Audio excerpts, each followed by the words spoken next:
hatiku. Oke, Naf, kau masih kekasihku. Baru saja meluncur ke ruang dengar Anda ya. Diminta sama Abbas di Comal.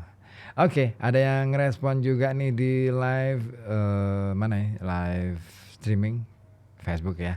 Ada Edi Thomas di Pekajangan ya. WA aku ada AI, gunanya untuk apa? Ya gunakan secara bijak aja. Itu kalau Meta AI itu apa ya? Istilahnya itu sebagai perangkat untuk apa ya? Membantu kita untuk menanyakan banyak hal ya, berkenaan dengan bisnis dan lain sebagainya. Nah, makanya kita perlu menggunakannya secara bijak. Oke. Oke, ada juga gabung dari mana ini? Mirza di Tegal Rejo, Gang Haji Kurdi, kumpul di warung Sutori nih. Malam RKB, salam buat bos material toko Sejahtera, ditunggu sego gorengnya katanya. Oke deh ya, requestnya oke. Nah oke nanti ya, masuk nggak ya? Karena ini kalau jam segini nih lagunya tahun 2003 sampai 2012. Kayaknya sih belum deh ya, belum masuk nih di sini ya. Yang masih kita bahas mengenai AI nih kawan. Nah, kira-kira Anda punya apa berkenaan dengan AI ini? Komentar ataupun tanggapan tentang AI? Banyak hal ya kalau kita bicara AI.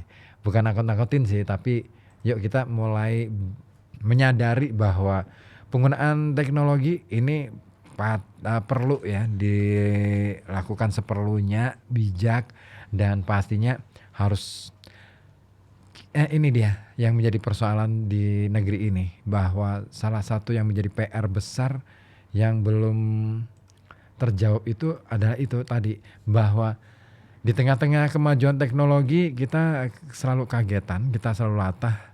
Kenapa bisa latah? Dan terus kemudian kita selalu ramai menggunakan itu, tetapi kita tidak pernah tahu apa sih kegunaan yang sebenarnya. Kita hanya menampilkan di media sosial kita tuh hiburan dan lain sebagainya. Bahkan bisa dikatakan lebih banyak mudaratnya gitu ya. Nah karena itu tadi, kita tidak terlalu siap untuk menggunakan itu secara maksimal karena kita miskin literasi. Ya, budaya baca kita masih sangat rendah, dan kalaupun kita ya mau ngejar hari ini ya oke lah, bisa dikatakan itu terlambat, tetapi tidak ada salahnya untuk mencoba untuk kita mulai mengubah pola hidup kita, pola kebiasaan-kebiasaan kita yang tadinya mungkin enggan untuk membaca. Nah mulai dari sekarang kita mulai untuk memperkaya pengetahuan kita gitu ya, sehingga kita tahu kegunaannya apa. Nah itu dia. Tapi tahukah Anda bahwa di dalam AI ini ada beberapa komponen utama yang akhirnya membuat aplikasi AI ini bekerja. Yang pertama adalah lapisan data. Ini lapisan pertama. Nah, AI ini dibangun di atas berbagai teknologi seperti mesin pembelajar ya, machine learning, pemrosesan bahasa alami, dan juga pengenalan gambar. Nah, inti teknologi ini adalah data ya. Data yang membentuk lapisan dasar AI. Nah, data ini dari mana mereka dapatkan? Dari semua yang terunggah melalui media sosial, melalui pokoknya yang sudah disimpan di cloud ataupun di server-server yang tersedia, entah itu Google, entah itu Yahoo, masih ada nggak sih, Microsoft ataupun yang lainnya. Nah, semua itu nanti akan diolah oleh AI dan akan menjadi sajian-sajian yang menarik gitu. Misalkan kita nanya misalkan tentang sejarah Pekalongan misalnya. Nah, mereka akan memberikan itu sesuai dengan data yang mereka kumpulkan. Nah, makanya sebagai pengguna media sosial kayaknya kita perlu nih mengasup atau memberikan asupan gizi kepada media sosial kita supaya data yang muncul itu jangan sampai deh justru yang rusak gitu loh. Nah, penting nih dari sekarang ya. Kemudian lapisan yang kedua adalah lapisan model. Nah, saat ini Kecerdasan buatan utamanya menggunakan model fondasi dan model bahasa besar untuk melakukan tugas digital yang kompleks. Dan model fondasi ini adalah model deep learning yang dilatih pada spektrum luas dari data yang digeneralisasi dan tidak berlabel. Ah, ngeri nih. Jadi digeneralisasi, semua data masuk tanpa dilabel dulu ya. Nanti dari input yang ada itu tadi ya. Model tersebut ini bisa melakukan berbagai macam tugas yang berbeda dengan tingkat akurasi yang tinggi. Nah, organisasi atau pengorganisasian model ini menggunakan model fondasi yang telah dilatih sebelumnya dan menyesuaikan dengan data internal untuk menambahkan kemampuan AI ke aplikasi yang sudah ada atau membuat aplikasi AI baru.